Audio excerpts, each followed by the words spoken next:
Hi ಸ್ನೇಹಿತರೆ, ಎಲ್ಲರಿಗೂ ನಮಸ್ಕಾರ. ಸೊ ಇವತ್ತಿನ ವಿಡಿಯೋ ಏನು ಅಂತ ನೋಡೋದಾದರೆ, ನಿಮ್ಮ ಬಳಿ ಆಧಾರ್ ಕಾರ್ಡ್ ಇದ್ದರೆ ನಿಮ್ಗಳಿಗೆ ಭರ್ಜರಿ ಗುಡ್ ನ್ಯೂಸ್ ಅಂತಲೇ ಹೇಳ್ಬೋದು. ಗೃಹಲಕ್ಷ್ಮಿಯರಿಗೆ ಇದು ಗುಡ್ ನ್ಯೂಸ್ ಅಂತಲೇ ಹೇಳ್ಬೋದು. ಮತ್ತು ನಿಮ್ಮ ಹತ್ರ ಜಮೀನಿದ್ರೆ ಈಗ ರಾಜ್ಯ ಸರ್ಕಾರದಿಂದ ಒಂದು ಆದೇಶವನ್ನು ಹೊರಡಿಸಿದ್ದಾರೆ. ಅಂದರೆ ನಿಮಗೆ ಅದಕ್ಕೂ ಕೂಡ ಆಧಾರ್ ಕಾರ್ಡನ್ನು ಲಿಂಕ್ ಮಾಡಿಸಬೇಕಾಗುತ್ತೆ.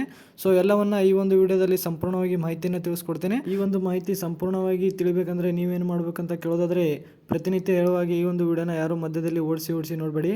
ಯಾಕಂದರೆ ವಿಡಿಯೋನ ತುಂಬಾ ಇಂಪಾರ್ಟೆಂಟ್ ಆಗಿರುತ್ತೆ ಸ್ನೇಹಿತರೆ. ಸೊ ವಿಡಿಯೋನ ಸ್ಟಾರ್ಟ್ ಮಾಡೋಕ್ಕಿಂತ ಮುಂಚೆ ಈ ಒಂದು ವಿಡಿಯೋಗೆ ಲೈಕ್ ಮಾಡಿಲ್ಲ ಅಂದರೆ ಲೈಕ್ ಮಾಡಿ, ಮತ್ತು ಯಾರೇನು ನಮ್ಮ ಚಾನಲನ್ನು ಸಬ್ಸ್ಕ್ರೈಬ್ ಮಾಡ್ಕೊಂಡಿಲ್ಲ ಸಬ್ಸ್ಕ್ರೈಬ್ ಮಾಡಿಕೊಂಡು ಹಾಗೆ ಪಕ್ಕದಲ್ಲಿರುವ ಬೆಲ್ ಐಕನನ್ನು ಪ್ರೆಸ್ ಮಾಡಿ. ಯಾಕಂದರೆ ನಾವು ಹಾಕೋ ಪ್ರತಿಯೊಂದು ಅಪ್ಡೇಟ್ ಕೂಡ ನಿಮ್ಮ ಒಂದು ಫೋನಿಗೆ ನೋಟಿಫಿಕೇಶನ್ ಮುಖಾಂತರ ಬಂದು ತಲುಪುತ್ತೆ ಸ್ನೇಹಿತರೆ. ಸೊ ಈಗ ಮೊದಲನೇದಾಗಿ ನೋಡೋದಾದರೆ, ಗೃಹಲಕ್ಷ್ಮಿಯರು 10 ವರ್ಷದ ಆಧಾರ್ ಕಾರ್ಡನ್ನು ಇನ್ನೂ ಅಪ್ಡೇಟ್ಸ್ ಮಾಡಿಸಿಲ್ಲ ಅಂದರೆ ಇಲ್ಲಿ ಮಾರ್ಚ್ 14ನೇ ತಾರೀಕಿನ ಒಳಗಡೆ ಇಲ್ಲಿ ಅಪ್ಡೇಟ್ ಅನ್ನು ಮಾಡಿಸ್ಬೇಕಂತ ಇಲ್ಲಿ ಸರ್ಕಾರ ತಿಳಿಸಿತ್ತು.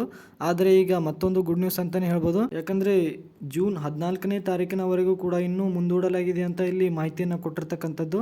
ಸೊ ಇನ್ನು 3 ತಿಂಗಳ ನಿಮಗೆ ಟೈಮ್ ಕೂಡ ಇರುತ್ತಲ್ಲ. ಸೊ ಯಾರೆಲ್ಲ ಆಧಾರ್ ಕಾರ್ಡನ್ನು ಅಪ್ಡೇಟ್ ಮಾಡಿಸಿಲ್ಲ ಅಂದರೆ ಬೇಗ ಅಪ್ಡೇಟ್ ಮಾಡಬೇಕಾಗುತ್ತೆ. ಅಂದರೆ ಇನ್ನು 3 ತಿಂಗಳು ನಿಮಗೆ ಇಲ್ಲಿ ಟೈಮ್ ಕೂಡ ಇರುತ್ತೆ. ಸೊ ನಿಧಾನವಾಗಿ ಕೂಡ ಮಾಡ್ಬೋದು ಸ್ನೇಹಿತರೆ. ಆದರೆ ಇನ್ನೊಂದು, ನೀವೇನಾದರೂ 10 ವರ್ಷದ ಒಳಗಡೆ ನೀವು ನಿಮ್ಮ ಒಂದು ಹೆಸರನ್ನು ಅಥವಾ ನಿಮ್ಮ ಒಂದು ಸ್ಥಳವನ್ನು ಇಲ್ಲ ಅಂದರೆ ನಿಮ್ಮ ಒಂದು ಫೋನ್ ನಂಬರನ್ನು ಚೇಂಜಸ್ ಮಾಡಿದರೆ ನಿಮ್ಗಳಿಗೆ ಆಧಾರ್ ಕಾರ್ಡ್ ಅಪ್ಡೇಟ್ ಮಾಡಿಸುವ ಯಾವುದೇ ಕೆಲಸ ಇರೋದಿಲ್ಲ ಸ್ನೇಹಿತರೆ.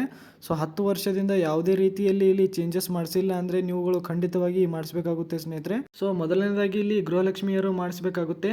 ಯಾಕಂದರೆ ನಿಮ್ಗಳಿಗೆ 2,000 ರೂಪಾಯಿ ತಿಂಗಳಿಗೆ ಬರುವ ಹಣ ಇಲ್ಲಿ ಕಟ್ಟಾಗುತ್ತೆ ಅಂತ ರಾಜ್ಯ ಸರ್ಕಾರ ಇಲ್ಲಿ ಮಾಹಿತಿಯನ್ನು ಕೊಟ್ಟಿರ್ತಕ್ಕಂಥದ್ದು.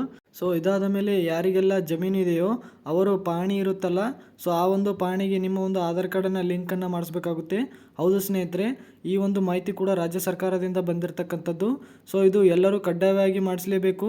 ನಿಮ್ಮ ಒಂದು ಪಹಣಿ ಇರುತ್ತಲ್ಲ, ಸೊ ಆಧಾರ್ ಕಾರ್ಡನ್ನು ನೀವು ಕಡ್ಡಾಯವಾಗಿ ಲಿಂಕನ್ನು ಮಾಡಿಸ್ಬೇಕಾಗುತ್ತೆ. ಹಾಗಿದ್ಮೇಲೆ ನೀವು ಕೇಳ್ತೀರಾ, ಯಾಕಂದರೆ ಈ ಒಂದು ಪಹಣಿ ಆಧಾರ್ ಕಾರ್ಡನ್ನು ಲಿಂಕ್ ಮಾಡಿಸ್ಬೇಕಂದ್ರೆ ಎಲ್ಲಿ ಹೋಗ್ಬೇಕಂತ ನೀವು ಕೇಳೋದಾದರೆ, ನಿಮ್ಮ ಒಂದು ಹತ್ತಿರದ ರೈತ ಸಂಪರ್ಕ ಕೇಂದ್ರಕ್ಕೆ ಹೋಗಿ ನೀವು ಒಂದು ಆಧಾರ್ ಕಾರ್ಡನ್ನು ಲಿಂಕನ್ನು ಮಾಡಿಸ್ಬೇಕಾಗುತ್ತೆ ಸ್ನೇಹಿತರೆ. ಸೊ ಇದೇ ಥರ ಹೊಸ ಅಪ್ಡೇಟ್ಗೆ ನಮ್ಮ ಒಂದು ಚಾನಲನ್ನು ಸಬ್ಸ್ಕ್ರೈಬ್ ಮಾಡೋದನ್ನು ಮರಿಬೇಡಿ. ಮತ್ತು ಈ ಒಂದು ವಿಡಿಯೋ ಪೂರ್ತಿ ನೋಡಿದ್ದಕ್ಕಾಗಿ ಧನ್ಯವಾದಗಳು ಸ್ನೇಹಿತರೆ.